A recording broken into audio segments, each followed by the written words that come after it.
إذا ما المرء عن حق تخلى فأحرم ثغره من لا وكلا، غدا وبهائم الدنيا سواء، وقد تغدو البهيمة منه أغلى. أتسألني لماذا لا أحابي؟ أنا الإنسان ويحك لست بغلا. وجدت الله يمنح كل عبد لسان الحق، لم يمنعه قولا. أتسلبني المخافة فضل ربي؟ كفرت إذا لرب الناس فضلا. لعمرك إنما الآجال تقضى، فإن مرضى سنرحل أو فقتله.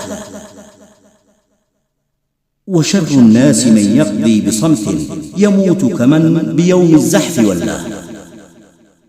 ويحشر ملجما بالنار عيا، وإن كان الصعوما ومهما صلى.